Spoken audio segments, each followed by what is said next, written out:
नमस्ते दोस्तों, आप लोगों का सबसे पहले तो बहुत बहुत धन्यवाद कि आप लोगों ने जो है मेरे पे इतना भरोसा दिखाया और ये भरोसा दिखाया कि मैं आप लोगों को कुछ ज्वेलरी इंडस्ट्री के बारे में या फिर ज्वेलरी शोरूम ओपन करने के बारे में आप लोगों को कुछ पढ़ा सकूं। तो दोस्तों सबसे पहले जो है मैं आप लोगों को मेरा छोटा सा एक इंट्रोडक्शन दे दूं। मेरा नाम दोस्तों विक्रम विनायक डांगे है और मैं गुजरात के वापी शहर से जो है बिलोंग करता हूँ। दोस्तों मैं जो पार्ट टाइम जो है कहीं पे जॉब भी करता हूँ, लेकिन साथ साथ यूट्यूब पे गोल्ड की ज्वेलरी से रिलेटेड टिप्स एंड ट्रिक्स भी बताते रहता हूँ। साथ ही साथ मैंने कम से कम 7 से 8 साल तक बड़े बड़े ज्वेलरी शोरूम, उसके साथ में छोटे ज्वेलरी शोरूम में भी काम किया हुआ है और हर तरीके का जो है नॉलेज गेन करने की कोशिश की है। और मेरी पूरी जो है एक कोशिश रहेगी कि मुझे जितना नॉलेज है, मेरे नॉलेज के बेस्ट रिगार्डिंग मैं आप लोगों को पूरा पूरा नॉलेज पहुंचा सकूं इस फील्ड के बारे में। तो दोस्तों ये तो हुआ मेरा इंट्रोडक्शन। अब मैं कोर्स के बारे में थोड़ा सा इंट्रोडक्शन आप लोगों को दे दूं कि ये जो कोर्स है ये मैं इसके लिए बना रहा हूँ कि मुझे ऐसा लगता है कि कहीं ना कहीं जो छोटे ज्वेलर्स हैं, जो ग्राउंड लेवल पे काम करते हैं या फिर आपके आसपास काम करते हैं, उनका जो महत्व है वो धीरे धीरे कम हो जा रहा है। और वही जो छोटे ज्वेलर्स भी है वो खुद भी ग्रो करना नहीं चाह रहे हैं, ऐसा मुझे लगता है, क्योंकि एक ऑर्गेनाइज तरीके से जो है वो अपने काम को फैला नहीं रहे हैं। इसके कारण जो है मैंने ये कोर्स बनाने का विचार अपने मन में लाया और ये सोचा कि कुछ 50 60 70 लोगों को जो है ये कोर्स मैं ऑल ओवर इंडिया में डिस्ट्रीब्यूट कर सकूं, ताकि जो है छोटे ज्वेलर्स भी जो है आसानी से ग्रो कर सके। इसके पीछे का कारण क्या है, मैं छोटे ज्वेलर्स के फेवर में क्यों हूँ? तो देखिए दोस्तों, क्या हो जाएगा कि अगर मार्केट जो है डोमिनेटेड हो जाएगा और पूरा ऑर्गेनाइज्ड हो जाएगा तो मार्केट में एक मोनोपली काम करेगी। जैसे आप लोगों ने देखा होगा कि जियो का सिम जब लॉन्च हुआ था तो उसने फ्री में सबको इंटरनेट बांटा, लेकिन कुछ टाइम के बाद में क्या हुआ कि उसने जो है उसके लिए चार्ज करना शुरू कर दिया। लेकिन इस चक्कर में जो छोटी मोटी जो कंपनियां थी, जो सिम्स बेचती थी या फिर जिनके नेटवर्क्स थे, वो खत्म हो गई। ऐसे ही अगर छोटे ज्वेलर्स खत्म हो गए तो ये जो बड़ी बड़े ऑर्गेनाइजेशन है इनका जो है मार्केट में मोनोपली हो जाएगा और ये अपने तरीके से जो है मार्केट को ड्राइव करेंगे। इसके लिए जो है इस कोर्स की आवश्यकता हम लोगों को लगती है। दूसरी बात दोस्तों, अगर मान के चलिए अगर आप मेरा ये कोर्स लेने के बाद में भी ये ना सीख पाए कि मतलब ज्वेलरी का शोरूम कैसे ओपन करना है या फिर नहीं कर पाए, तो भी इस कोर्स का आप लोगों को ये फायदा तो जरूर होगा दोस्तों कि 7,500 रुपए जो आप लोगों ने इन्वेस्ट किए हैं, वो 7,500 रुपए आप लोगों को लाइफ टाइम जो है बेनिफिट देंगे। आप कभी भी गोल्ड की ज्वेलरी बाई करने के लिए जाएंगे तो मिनिमम 1,000 रुपए जो है आपके तो बचाएंगे ही। तो दोस्तों ये तो इंट्रोडक्शन हो गया कोर्स का। अब बात कर लेते हैं दोस्तों, आप लोगों को कुछ रिक्वायरमेंट्स की जरूरत होगी इस कोर्स के दौरान। रिक्वायरमेंट्स मतलब बहुत छोटी छोटी चीजें हैं। आप लोगों को आपके पास में एक पेन रखना है, एक नोटबुक रखनी है और एक कैलकुलेटर रखना है। कैलकुलेटर इसके लिए रखना है कि कहीं कहीं पे मैं जो है कुछ कैलकुलेशंस आप लोगों को करके बताऊंगा, तो वो कैलकुलेशंस आप लोगों को भी फेस टू फेस तुरंत के तुरंत करने में ईजी हो, इसके लिए आप लोगों को कैलकुलेटर रखना है। और नोटबुक और पेन इसके लिए रखना है कि अगर मान के चलिए आप एक वीडियो देख रहे हो तो उस वीडियो का जो पर्टिकुलर आपका डाउट है वो आप लिख के रख लीजिए। वीडियो पूरा आप देख लेंगे, उसके तुरंत बाद मुझे जो है व्हाट्सएप पे मैसेज कर दीजिए कि सर मुझे ये डाउट था, मैं वो डाउट क्लियर करने की कोशिश करूंगा। उसके बाद में आप लोग जो है दूसरा वीडियो देखना चालू करिए। इसका कारण ये है कि आप लोगों के doubts video by video clear हो जाने चाहिए, क्योंकि अगर वो डाउट पीछे अगर आपके मन में रह गया तो अगली चीजें आप लोगों को समझ में नहीं आएगी। इसके बाद में दोस्तों यहाँ पे मैं बात कर रहा हूँ पेशेंस की। तो पेशेंस दोस्तों आप लोगों को इसके लिए जरूरी है क्योंकि ये फील्ड ही ऐसी है। इस फील्ड में अगर आपने अनपेशेंटली अगर कुछ भी काम किया तो नुकसान आपका होना तय है। और ये मान के चलिए कि अगर आपके पास पेशेंस नहीं है तो आप अगर कोई कैलकुलेशन कर रहे हैं उसमें गलती हो सकती है। आप अगर कोई ज्वेलरी सोल्ड कर रहे हैं और बहुत सारी ज्वेलरी आपके टेबल पे पड़ी हुई है, सामने कस्टमर है, सामने कस्टमर क्या है कैसा है ये आपको नहीं पता है, तो हो सकता है उसमें आपका लॉस हो। जो टेबल पे ज्वेलरी पड़ी हुई हो उसमें आप लोगों को ध्यान ना हो और वो ज्वेलरी जो है वहां आप लॉस कर दो। तो इसके लिए इस फील्ड में पेशेंस बहुत जरूरी है दोस्तों। कोई भी काम कीजिए पेशेंस के साथ कीजिए। इसके लिए ये वीडियोस देखते हुए भी मैंने ये जो वीडियो बनाए हैं वो कुछ कुछ पार्ट्स में बनाए हैं, जैसे वीडियो 1, वीडियो 2, वीडियो 3, वीडियो 4। तो इसका कारण ये है कि आप पहले जो है स्टेप बाय स्टेप सीखते चले जाइए और जो आपकी रिक्वायरमेंट्स है वो आप जो है उसको फुलफिल करने की जो है कोशिश करते जाइए, ताकि आप लोगों को जो है ये चीजें आसानी से समझ में आए। तो आप जो वीडियोस देखेंगे वो 1, 2, 3, 4 इसी सीक्वेंस में देखिएगा, क्योंकि हो सकता है आपने 5वां वीडियो पहले देख लिया और पहला वीडियो बाद में देखा। तो आप लोगों को जो है कंफ्यूजन होगा, और साथ में आप लोगों का कंफ्यूजन है वो व्हाट्सएप पे आएगा, और मैं उसका रिप्लाई आप लोगों को हो सकता है प्रॉपर ना देख पाऊँ। इसके लिए दोस्तों स्टेप बाय स्टेप ही चलिएगा। तो दोस्तों अब तो ये पूरा इंट्रोडक्शन हो गया, सारी चीजें मैंने आप लोगों को एक्सप्लेन कर दी, और सारी चीजें एक्सप्लेन करने के बाद में अब हम लोग जो है वीडियो को शुरू करते हैं। तो दोस्तों सबसे पहले मैंने एक कुछ रिपोर्ट निकाल के रखी है। ये रिपोर्ट है वर्ल्ड गोल्ड ऑर्गेनाइजेशन की, और ये वर्ल्ड गोल्ड ऑर्गेनाइजेशन जो है उस साल में कई बार जो है मतलब 10 साल में एक बार या 5 साल में एक बार या फिर 2 साल में एक बार, उनके मन के ऊपर डिपेंड करता है, गोल्ड की ज्वेलरी इंडस्ट्री जो है उसका ये लोग सर्वे करते हैं और उसकी एक रिपोर्ट प्रकाशित करते हैं। उसका रीजन ये होता है कि गोल्ड का मार्केट किस दिशा में अभी जा रहा है वो हम लोगों को समझ में आता है। तो यहाँ पे हम लोग देखेंगे कि इंडियन इकोनॉमी को गोल्ड ज्वेलरी इंडस्ट्री का 1.3% जो है कंट्रीब्यूशन है। दोस्तों मैं आप लोगों को एक चीज यहाँ पे बता दूं कि ये जो कंट्रीब्यूशन है जीएसटी लागू होने से पहले या फिर आज से 7-8 साल पहले 4% के आसपास होता था, लेकिन जीएसटी लागू होने के बाद फिर मोनेटाइजेशन स्कीम हो गई, जो नोट का मोनेटाइजेशन हो गया, उसके बाद में इसका जो कंट्रीब्यूशन है वो थोड़ा सा घटा है, क्योंकि गवर्नमेंट फुल फोकस्ड है कि आप जो है ऑर्गेनाइज सेक्टर की तरह ही जो है ज्वेलरी इंडस्ट्री में काम करें। आप अनऑर्गेनाइज तरीके से करेंगे तो गवर्नमेंट आपको बिल्कुल भी सपोर्ट करने के लिए तैयार नहीं है। तो दोस्तों यहाँ पे हम लोगों ने जीएडीपी का कंट्रीब्यूशन देख लिया।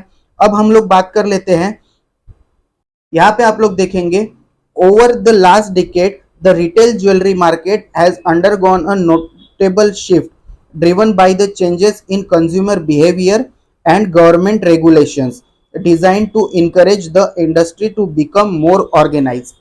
मतलब गवर्नमेंट जो है छोटे ज्वेलर्स को सपोर्ट करना ही नहीं चाहती। उसका रीजन ये है कि गवर्नमेंट चाहती है कि पूरा मार्केट ऑर्गेनाइज्ड हो। और ऑर्गेनाइज्ड मार्केट गवर्नमेंट क्यों चाहती है? मार्केट इसके लिए ऑर्गेनाइज चाहती है गवर्नमेंट, क्योंकि मार्केट अगर ऑर्गेनाइज रहेगा तो ही गवर्नमेंट को जो है प्रॉपर टैक्सेस मिलते रहेंगे, वरना टैक्सेस नहीं मिलेंगे। इसके लिए जो है कंज्यूमर बिहेवियर में भी चेंज आया है। पहले जो होता था, एक व्यक्ति होता था जो पर्टिकुलर ज्वेलर से जाके ही सामान खरीदता था, वो चीज फायदे वाली थी कंज्यूमर के लिए और ज्वेलर के लिए भी, लेकिन कंज्यूमर का जो शिफ्ट है वो भी चेंज हुआ है, कंज्यूमर का बिहेवियर जो है वो थोड़ा सा चेंज हुआ है। अब बात कर लेते हैं दोस्तों कि ज्वेलरी मार्केट का लैंडस्केप क्या है इंडिया में। तो दोस्तों ज्वेलरी मार्केट का लैंडस्केप पहले जो इंडिया में होता था कि हमारे जो अगर छोटे शहर है तो वहां पे छोटे छोटे ज्वेलर्स होते थे, वो लोग व्यापार करते थे। जो भी मान के चलिए गरीब भी व्यक्ति है तो वो भी छोटे ज्वेलर्स के यहाँ पे जाके ज्वेलरी बाई कर लेते थे, कभी कभी धीरे धीरे भी पैसे देते थे।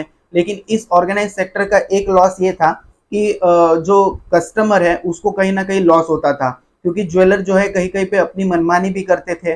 जैसे 20 कैरेट का गोल्ड बना दिया और उसको 23 कैरेट बोल के बेच दिए। अब इसमें जो है ज्वेलर की भी गलती नहीं होती थी, क्योंकि मेकिंग चार्जेस जैसे शब्द उस टाइम पे होते नहीं थे। तो कहीं कहीं पे 23 कैरेट का भाव ले लिया, कहीं कहीं पे 24 कैरेट का भाव ले लिया। तो जो है मार्केट में जो है एक ट्रांसपेरेंसी नहीं थी कि भाई ये ट्रांसपेरेंसी है।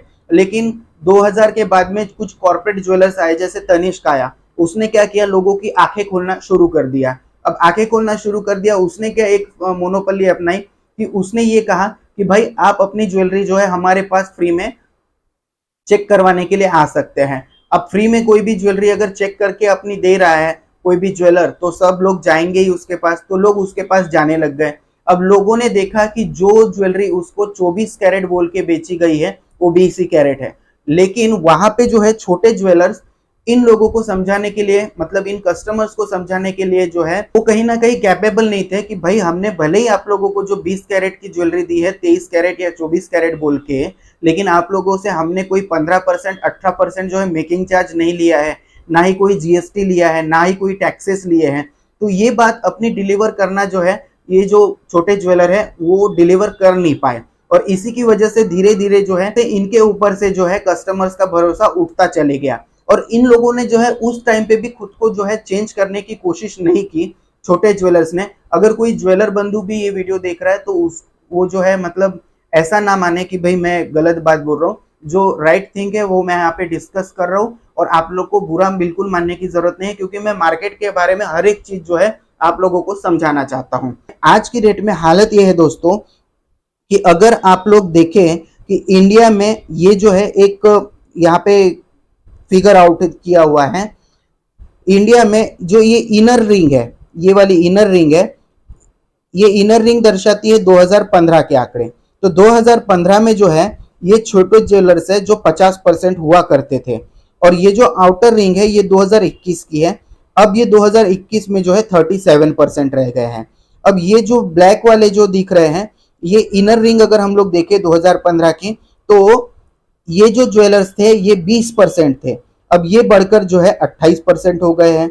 और अगर हम लोग इनर रिंग देखें 2015 की, तो 2015 में जो है जो कॉर्पोरेट ज्वेलर्स है या फिर रीजनल एंड नेशनल चेन है वो 30% थी, अब 2021 में बढ़कर ये 35% हो गई है। तो इसके लिए जो है धीरे धीरे छोटे ज्वेलर्स घट रहे हैं और बड़े ज्वेलर्स बढ़ रहे हैं, और जैसे जैसे बड़े ज्वेलर्स बढ़ेंगे वैसे वैसे मार्केट में मोनोपोली बढ़ेगी, क्योंकि मैं ही ये नहीं कह रहा हूँ, ये मार्केट का नियम है।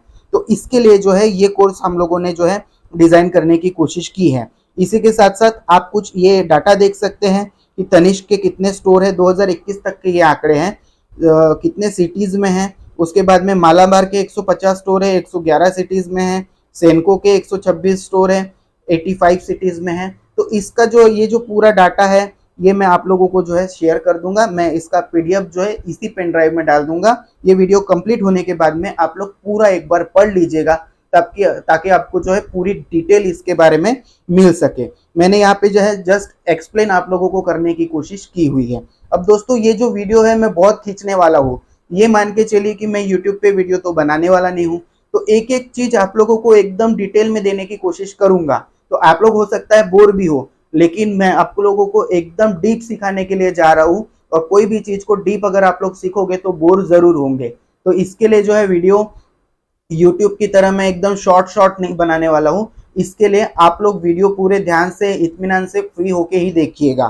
तो दोस्तों देखिए, अब आगे बढ़ते हैं हम लोग। ये हम लोगों ने ज्वेलरी इंडस्ट्री के बारे में समझ लिया कि कितने परसेंट ज्वेलर 2015 में थे, कितने 2021 में रह गए। अब आगे जो डाटा आएगा या डेटा आएगा वो भी आप लोग देखेंगे।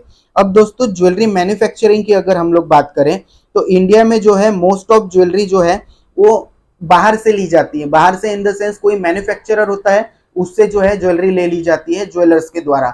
ज्वेलर खुद घर में जो है मैन्युफैक्चरिंग नहीं करता। तो अगर मैन्युफैक्चरिंग की हम लोग बातें करें तो मैन्युफैक्चरिंग का डाटा कुछ इस प्रकार का है कि पहले 2011 में 22% जो है इन हाउस ज्वेलरी मैन्युफैक्चरिंग होती थी, लेकिन 2021 में जो है ये ज्वेलरी मैन्युफैक्चरिंग 30% हो गई है, यानी कि थोड़ी सी बढ़ गई है इन हाउस मैन्युफैक्चरिंग। लेकिन ये इन हाउस मैन्युफैक्चरिंग जो बढ़ी है ये ज्यादातर बड़े ज्वेलर्स के द्वारा ही जो है की गई है। जैसे तनिष्क अपनी ज्वेलरी खुद से ही जो है डिजाइन करता है और मैन्युफैक्चरर करता है, उसी के साथ साथ कुछ बड़े जो ज्वेलर्स हैं वो खुद से मैन्युफैक्चरर करते हैं। तो ये मैन्युफैक्चरिंग अगर बढ़ी है तो ये बड़े ब्रांड के द्वारा ही जो है बढ़ी है। इसके साथ साथ दोस्तों अगर यहाँ पे देखें कि आउटसाइड मैन्युफैक्चरिंग की बात करें तो 78% पहले हुआ करती थी 2011 में, अभी जो है 70% है 2021 में। तो इस तरीके से जो है ये मैन्युफैक्चरिंग काम करती है इंडिया में।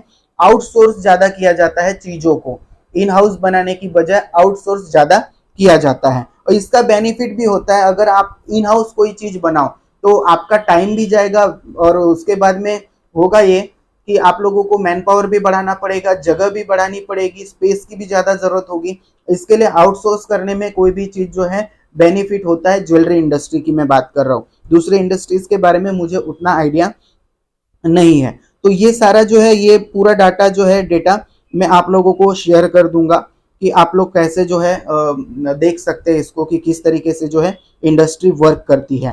तो दोस्तों अब हम लोग बढ़ते हैं आगे। तो यहाँ पे देखिए मैंने पूरे इंडिया का एक मैप जो है उसी डेटा से लिया हुआ है। इस डेटा को अगर आप लोग देखेंगे, ध्यान से देखिएगा, तो यहाँ पे जो है state wise hallmark centres mention किए हुए हैं। उसके बाद में अगर गुजरात है तो गुजरात में कहाँ कहाँ पे ज्वेलरी मैन्युफैक्चर होती है। उसके बाद कर्नाटका में कहाँ कहाँ पे ज्वेलरी मैन्युफैक्चर होती है। उसके बाद में हैदराबाद में ज्वेलरी कहाँ कहाँ मैन्युफैक्चर होती है। इन सारी चीज़ों की डिटेल इस डेटा में दी हुई है। ये डेटा आप इत्मीनान से देख के चेक कर लीजिएगा कि कहाँ कहाँ पे किस चीज़ की मैन्युफैक्चरिंग होती है। अब दोस्तों बात कर लेते हैं कि इंडस्ट्री डिफरेंट कैसे है। तो देखिए दोस्तों, आप अगर आज की डेट में कोई भी चीज का व्यापार करने के लिए जाएंगे, जैसे कपड़ों का व्यापार करने के लिए जाएंगे या फिर और किसी चीज का व्यापार करने के लिए जाएंगे, तो एक चीज आप नोटिस करेंगे, एक मैन्युफैक्चरर होता है। उस मैन्युफैक्चरर के नीचे जो होता है डीलर या डिस्ट्रीब्यूटर होता है, फिर उस डीलर या डिस्ट्रीब्यूटर से रिटेलर कोई प्रोडक्ट बाई करता है और वो रिटेलर जो है कस्टमर को सेल करता है। अब इसमें क्या होता है, एक पूरी चेन होती है।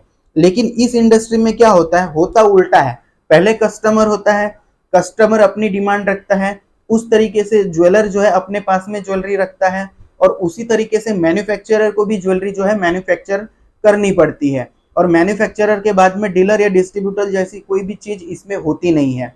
तो बेसिकली अगर देखा जाए तो पूरी मोनोपली है इस बिजनेस में, क्योंकि अगर आप लोगों के पास में एक अच्छा सोर्स चैन ना हो कि जिसके थ्रू आप उस तक पहुंच सको, तो इस इंडस्ट्री में आप जो है डिप तक जा ही नहीं सकते, वो अच्छे से व्यापार कर ही नहीं सकते।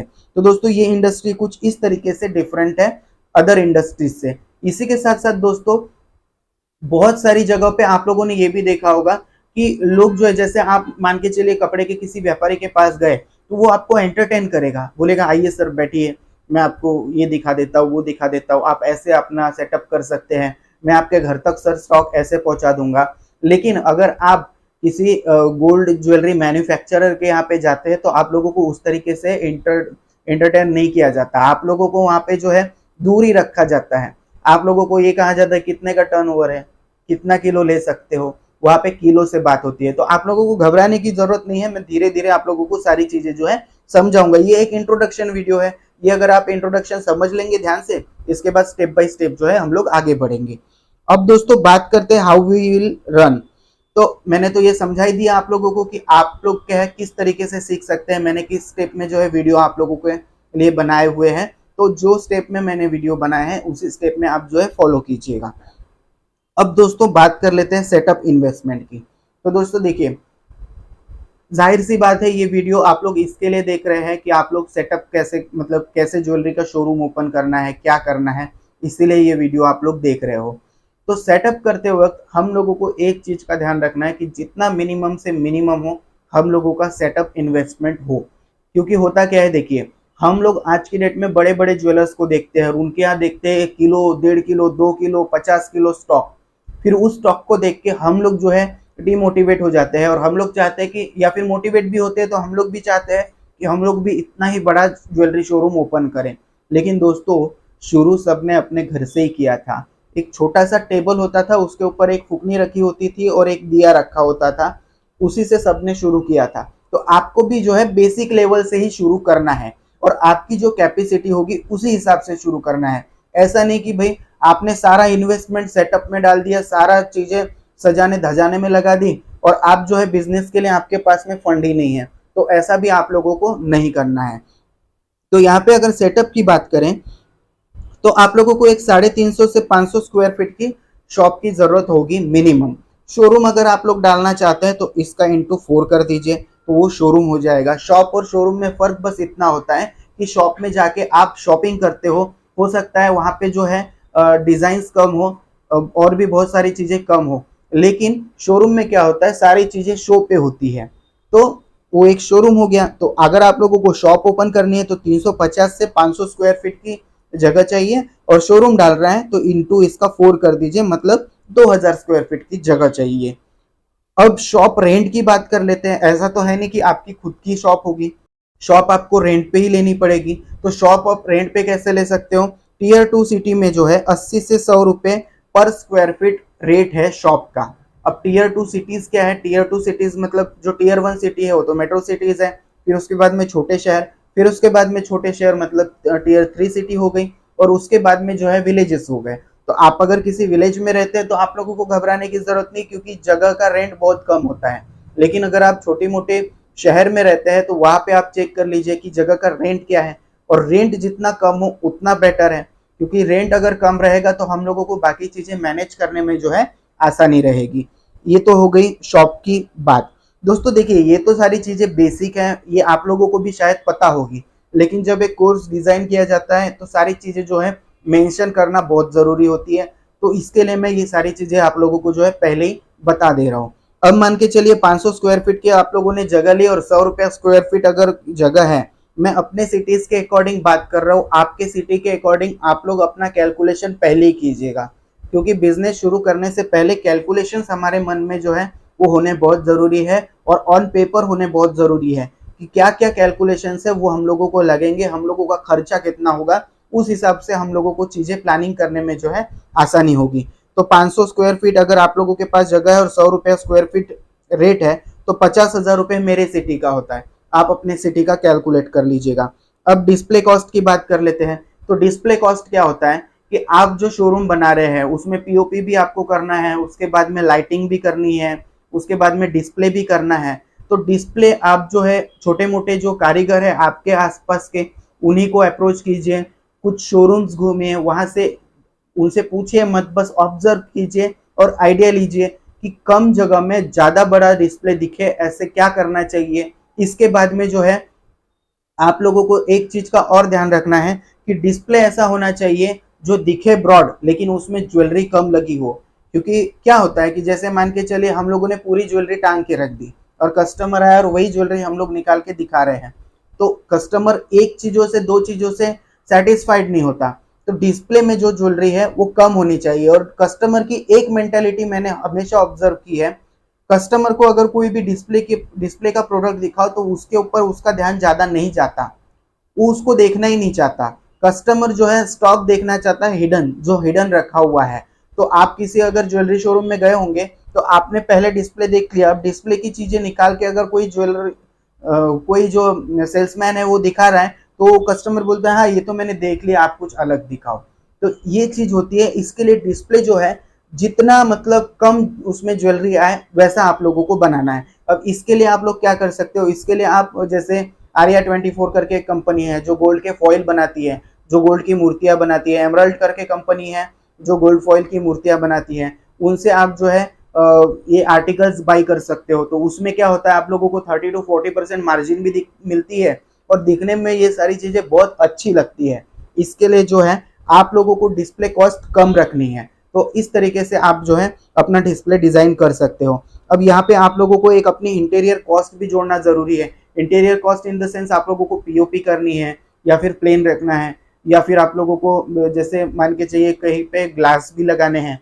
ज्वेलरी शोरूम में आप लोगों ने एक चीज हमेशा नोटिस की होगी कि पीछे साइड मतलब जहाँ पे ज्वेलर, यहाँ पे ऐसे मान के चलिए ज्वेलर खड़ा है और आप आगे बैठे हुए हो, तो पीछे साइड ग्लास होता है या मिरर होता है। वो मिरर इसके लिए होता है कि अगर कस्टमर कुछ कर रहा है यहाँ पे बैठ के, तो ज्वेलर पीछे मिरर में वो चीज देखते रहता है कि कस्टमर आखिर कर क्या रहा है। तो इसका भी एक साइंस होता है। तो हो सकता है आप लोगों को जब मान के चलिए जैसे कुछ लेने के लिए टर्न करना पड़े, तो कस्टमर कर क्या रहा है उस चीज पे ध्यान रखने के लिए पीछे मिरर भी होना चाहिए। तो ऐसे मिरर्स भी आप लोगों को लगाने पड़ेंगे। तो ये सारी इंटीरियर की कॉस्ट आप लोगों को जो है कैलकुलेट करनी है, वो मैं आप लोगों को नहीं बताने वाला हूँ। बस ये चीज बोल रहा हूँ कि आप लोग इन सारे पॉइंट्स का जो है ध्यान रखें। अब दोस्तों इसके बाद में हम लोग बात कर लेते हैं डिस्प्ले टाइप्स और लाइट्स की। तो लाइट्स आप अपने अकॉर्डिंग लगा सकते हैं। अब डिस्प्ले में जो ऐसे एक डमीज होते हैं, जो डमीज छोटे छोटे डमीज होते हैं, या फिर डिस्प्ले के जो ट्रेज होते हैं, वो आप लोगों को कहाँ से मिलेंगे ये मैं आगे आप लोगों को बताऊंगा।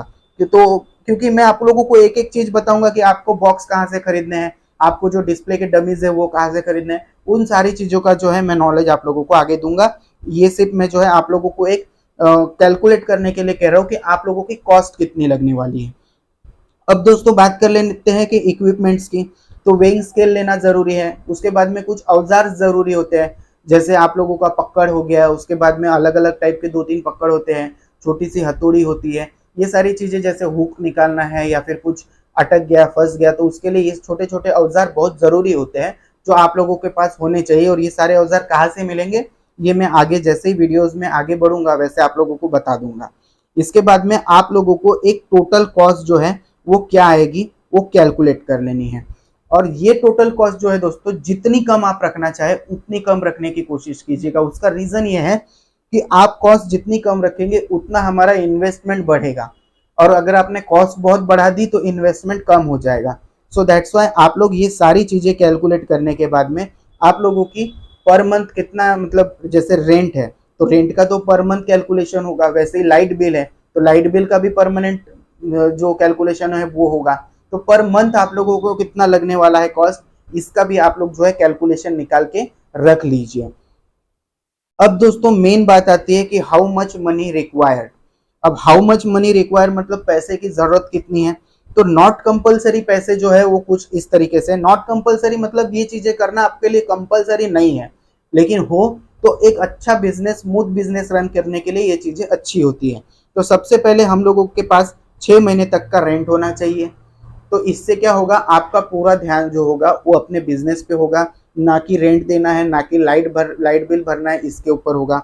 उसके बाद में जो आपका एक्सपेंस है, जैसे आप लोग अगर ज्वेलरी का बिजनेस शुरू करेंगे तो आप ऐसा नहीं करने वाले कि आज अगर आप लोगों का 2 लाख रुपए का फायदा हो गया तो वो 2 लाख रुपए आप लोगों ने उठाया और घर लेके चले गए। ऐसे बिजनेस नहीं होता। बिजनेस में आपको एक अपनी पर्टिकुलर जो है सैलरी बांधनी होगी कि ये मेरी सैलरी है, जो आपका बेसिकली एक एक्सपेंस होगा, और इसी को मैं जो है पर मंथ अपने घर लेके जाऊंगा। ऐसा नहीं है कि 1 महीने में लाख रुपया अगर बेनिफिट हो गया तो लाख रुपया उठा के घर लेके चले गए और उसको खर्च दिए। आपका जो बेसिक एक्सपेंस है वही आपको लेके जाना है, और जो बाकी का पैसा बचता है वो बिजनेस में लगाना है, तभी आप धीरे धीरे जो है एक्सपेंड कर पाएंगे। इसके बाद में लाइट बिल अगर हो सके तो 6 महीने का आप लोगों को रखना है। ये तो हो गया एकदम, अगर कंपलसरी नहीं है वो चीजें। अब कंपलसरी क्या है, तो एक फ्री फ्लो होना जरूरी है। फ्री फ्लो का मतलब क्या है कि अगर आप लोगों ने 100 ग्राम गोल्ड से शुरुआत की है, 100 ग्राम गोल्ड से अगर शुरुआत की है तो आप लोगों के पास उसका 25% एटलीस्ट जो है कैश होना चाहिए। मतलब एक, अगर 100 ग्राम गोल्ड होता है 5,25,000 रुपए का मान के चलिए, तो आप लोगों के पास 1,35,000 रुपए तक कैश होना चाहिए। वो कैश क्यों होना चाहिए, वो कैश इसके लिए होना चाहिए कि कोई कस्टमर आपके पास सडनली आया और बोला मुझे ये गोल्ड की ज्वेलरी बेचनी है, तो आपके पास कैश फ्लो तो होना चाहिए कि उसको आप तुरंत के तुरंत कैश प्रोवाइड कर सके, ताकि आप उससे जो है कुछ अर्निंग कर सके और अपना बिजनेस जो है जनरेट कर सके। क्योंकि ज्वेलरी फील्ड में क्या है, एक कस्टमर अगर आपके पास आया तो किसी भी कारण से आ सकता है। वो गोल्ड कॉइन भी खरीदने के लिए आ सकता है, वो जो है सेल भी करने के लिए आ सकता है, वो गिरवी भी रखने के लिए आ सकता है, उसके बाद में जो है और कोई ऑप्शन या फिर कोई जरूरत के लिए भी आ सकता है। तो आपके पास सारे ऑप्शन जो है वो ओपन होने चाहिए। उसका रीजन ये है कि अगर आपने कुछ ऑप्शंस ओपन रखे हैं और कुछ क्लोज रखे हैं तो आप लोगों को जो एक क्राइटेरिया है सारे कस्टमर्स मिलने का वो नहीं मिल पाएगा।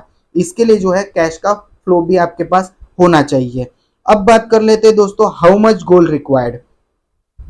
अब ये सबसे बड़ा क्वेश्चन है। जैसा मैंने आप लोगों को 100 ग्राम का एग्जांपल दिया, तो दोस्तों देखिए, शोरूम अगर ओपन करना है, शोरूम या शॉप मान के चलिए, अगर शॉप ओपन करना है तो आप लोगों के पास एटलीस्ट 400 से 500 ग्राम जो है गोल्ड होना चाहिए। 400-500 ग्राम में आप बहुत अच्छे से जो है मैनेज कर पाओगे। लेकिन अगर आप लोगों के पास 400-500 ग्राम भी गोल्ड नहीं है और आप 100 ग्राम से शुरू करना चाहते हो, तो किस तरीके से कर सकते हो, मैं वीडियो के जब ये कोर्स एंड हो जाएगा, मतलब एंडिंग पे पहुंच जाएगा, उस टाइम पे आपको बताऊंगा। लेकिन आप अभी जो है नॉर्मली 400 से 500 ग्राम का जो है एस्टिमेट लेके चलिए कि एक स्मूथ तरीके से जो है बिजनेस चल सके। अब दोस्तों आगे बढ़ते हैं कि जो स्मॉल ज्वेलर्स होते हैं उनके पास अप्रोक्सीमेटली कितना स्टॉक होता है। तो स्मॉल जो ज्वेलर्स होते हैं उन लोगों के पास अप्रोक्सीमेटली 10 केजी के आसपास स्टॉक होता है। फिर मीडियम लेवल के जो ज्वेलर्स होते हैं उन लोगों के पास 10 to 100 केजीज का स्टॉक होता है। फिर जो ब्रांड होते हैं उन लोगों के पास 100 से 500 केजी तक का स्टॉक होता है। और ये जो मैं बात कर रहा हूँ ये मैं एक स्टोर की बात कर रहा हूँ, ऐसा नहीं कि मतलब पूरा ब्रांड मिला के उसके पास इतना स्टॉक होगा, एक एक स्टोर की मैं बात कर रहा हूँ। तो यहाँ पे आप लोगों को घबराने की जरूरत नहीं है। आप 400 से 500 ग्राम में भी आराम से शुरू कर सकते हो, क्योंकि शुरू सबने ऐसे ही किया था। किसी ने एकदम 500 किलो स्टॉक नहीं ला के रख दिया था, शुरू सबने छोटे से ही किया था। जितने भी बड़े बड़े ज्वेलर्स हैं उन लोगों ने भी 100, 200, 500 ग्राम से ही शुरू किया था। इसके लिए आप लोगों को जो है घबराने की जरूरत नहीं है। मैं आगे आप लोगों को धीरे धीरे सारी चीजें समझाऊंगा। इसके बाद में एक मेन चीज आती है, हाउ टू चूज एरिया। अब एरिया आपको कैसा चूज करना चाहिए, तो देखिए दोस्तों, एरिया आपको ऐसा चूज करना चाहिए close to market.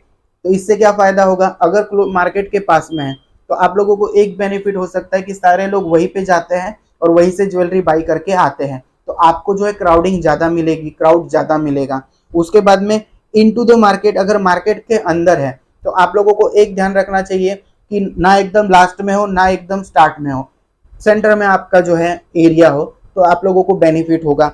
Beside other stores, अगर मान के चलिए आपका जो शोरूम है उसके बाजू में मान के चलिए कोई कपड़े का शोरूम है या कोई इलेक्ट्रॉनिक्स का शोरूम है, तो आप लोगों के पास कस्टमर फ्लो आने के चांसेस थोड़े से बढ़ जाते हैं, क्योंकि कपड़ा या फिर कोई इलेक्ट्रॉनिक वस्तु, ये चीजें ऐसी होती है या तो किसी फेस्टिवल में खरीदी जाती है या तो फिर कस्टमर के पास पैसे ज्यादा आते हैं तो वो खरीदने की कोशिश करता है।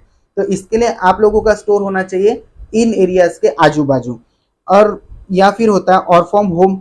ऑरफॉर्म होम मतलब आपके आजू बाजू में तो कोई मार्केट नहीं है, बस ये है कि बहुत सारे लोग आपके आजू बाजू में रहते हैं लेकिन वहां पे कोई ज्वेलरी का शोरूम नहीं है, तो घर के बाहर ही आप लोगों ने एक छोटी सी शॉप जैसा बना लिया, वहां से आपने ऑपरेट करना सीख लिया। तो ये एक चीज होती है। और बेनिफिट एंड लॉस क्या है होते हैं एरिया के, तो देखिए दोस्तों, अगर आपका स्टोर किसी ज्वेलरी के मार्केट में, जैसे बहुत सारे इंडिया में बहुत सारी ऐसी जगह है कि एक ज्वेलरी का एक मार्केट होता है जिसको सराफा बाजार कहते हैं, तो उसमें क्या होता है कि सारे ज्वेलर्स जो है आसपास आजू बाजू में रहते हैं। उसका बेनिफिट ये होता है कि जो छोटे ज्वेलर्स हैं वो आपस में भी ट्रेड कर लेते हैं। जैसे मैं एक ज्वेलर हूं और मेरे पास अगर 20 मंगलसूत्र के डिजाइन है, आप मेरे पास कस्टमर बन के आए, मैंने 20 डिजाइन आप लोगों को दिखा दिए, आपको उसमें से भी कुछ पसंद नहीं आ रहा है, तो वो जो ज्वेलर है जो मैं हूँ वो क्या करूंगा, जो मेरे बाजू में ज्वेलर है उसके पास जाऊंगा, बोलूंगा भाई थोड़े से 2-4 डिजाइन दे दे, अगर डिजाइन बिक जाएंगे तो 1-2% तू मेरे से एक्स्ट्रा ले लेना यार, लेकिन मेरे को कस्टमर को हैंडल तो करने दे। तो वो ज्वेलर उसको हेल्प कर देता है एक दूसरे को, तो कस्टमर के साथ आपकी बॉन्डिंग तो बन ही जाती है, आपका कस्टमर तो रिटर्न जाता ही नहीं है। इसी के साथ साथ ज्वेलर्स की भी आपस में बॉन्डिंग होती है, वो धीरे धीरे बॉन्डिंग बनेगी एक साथ। ऐसा नहीं कि आज ही आपने शोरूम ओपन कर दिया और कल आपको कोई ज्वेलर दूसरा जो है ज्वेलरी दे दे, ऐसा नहीं होगा। आपकी कैपेसिटी भी वहां पे मैच की जाती है कि आपके पास भी 10 ज्वेलरी के पीसेस हो और उसके पास भी 10 हो, तब वो आपस में एक दूसरे से जो है ट्रेड करते हैं। लेकिन अगर ऐसा एरिया ना भी हो, तो मैंने आप लोगों को बता दिया कि किसी ऐसी चीज के आजू बाजू में आपका स्टोर होना चाहिए कि जहाँ पे कपड़े का या इलेक्ट्रॉनिक्स का मार्केट हो या फिर और कोई अच्छी चीज हो जो वहां बिकती हो, तो आपका जो है चांस बढ़ जाएगा आपकी वॉक-इन्स बढ़ने का। इसके बाद में जो है सर्टिफिकेट्स की अगर हम लोग बात कर ले, तो किन किन सर्टिफिकेट्स की आप लोगों को जरूरत पड़ेगी, तो इजी है। सर्टिफिकेट में कुछ खास ज्वेलरी फील्ड में होता नहीं। सबसे पहले जीएसटी सर्टिफिकेट आपके पास होना चाहिए और पैन कार्ड होना चाहिए। भले ही आपका बिजनेस कितना भी छोटा हो, लेकिन जीएसटी सर्टिफिकेट और पैन कार्ड होना चाहिए। 3-4-5 हजार रुपए लेके सीए आपको वो बना के दे देगा। और उसके बाद में बीआईएस का सर्टिफिकेट होना बहुत जरूरी है। अब ये बीआईएस का सर्टिफिकेट आप लोग कैसे ले सकते हैं, इस पे यूट्यूब पे ढेरों वीडियो पड़े हुए हैं, आप जाके कोई भी वीडियो देख सकते हैं, या फिर एक आध वीडियो मैं भी अपने इस चैनल पे जो है बना के डाल दूंगा, तो वहां से भी आप लोग जो है गोल्ड आईक्यू चैनल से जाके ये देख सकते हैं कि ब्यूरो ऑफ इंडियन स्टैंडर्ड्स का सर्टिफिकेट कैसे लिया जा सकता है। बहुत ही इजी प्रक्रिया है और ऑनलाइन ही आपका सारा काम हो जाएगा। उसके बाद में अगर आपका स्टोर नगर पालिका के अंदर में आता है, तो आपको एक स्टोर एस्टैब्लिशमेंट सर्टिफिकेट उससे लेना होता है। उसका रीजन ये होता है कि इन फ्यूचर अगर आप लोग मान के चलिए कहीं पे लोन के लिए अप्लाई कर रहे हैं या फिर लोन लेना चाहते हो, तो स्टोर एस्टैब्लिशमेंट सर्टिफिकेट बहुत जरूरी होता है। उसके बाद में एक नया आधार उद्यम करके एक गवर्नमेंट का कुछ स्कीम है, उसका भी एक सर्टिफिकेट आप लोगों के पास में होना चाहिए।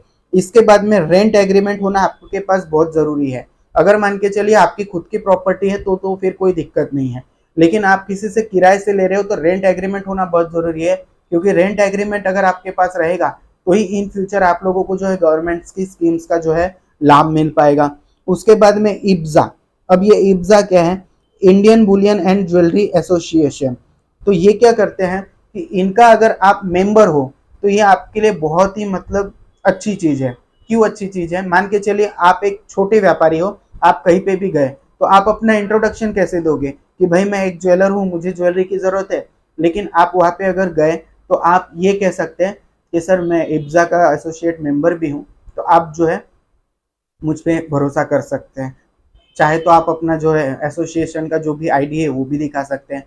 तो एक भरोसे के लिए इब्जा का सर्टिफिकेशन बहुत जरूरी होता है। सर्टिफिकेशन मतलब आपको उस एसोसिएशन का एक हिस्सा ही बनना है। तो ये जो है थोड़ा सा मान के चलिए सर्टिफिकेट लेने के लिए आप लोगों को सिर्फ इब्जा की साइट पे जाना है, Indian bullion and jewellers association की साइट पे, और वहां पे how to become a member लिखा हुआ है, वहां पे क्लिक कीजिए और जो सारी जीएसटी सर्टिफिकेट, उसके बाद में जो बीआईएस सर्टिफिकेट है, रजिस्ट्रेशन का, वो सारा फिल करने के बाद में आप इजीली जो है उसके मेंबर बन सकते हो। लेकिन ज्वेलर बनने के बाद में 5-6 महीने के बाद में ये सारे सर्टिफिकेशन ले, क्योंकि ये बहुत अच्छी चीज है अगर देखा जाए तो। और ना हो तो कोई मतलब ऐसी बुराई नहीं है, होना ही जरूरी है ऐसा कुछ नहीं है। बस मैं आप लोगों को एक बता रहा हूँ कि इसका बेनिफिट होता है। इसका बेनिफिट ये होता है कि इब्जा टाइम टू टाइम जो है अपने एग्जीबिशंस लॉन्च करती है।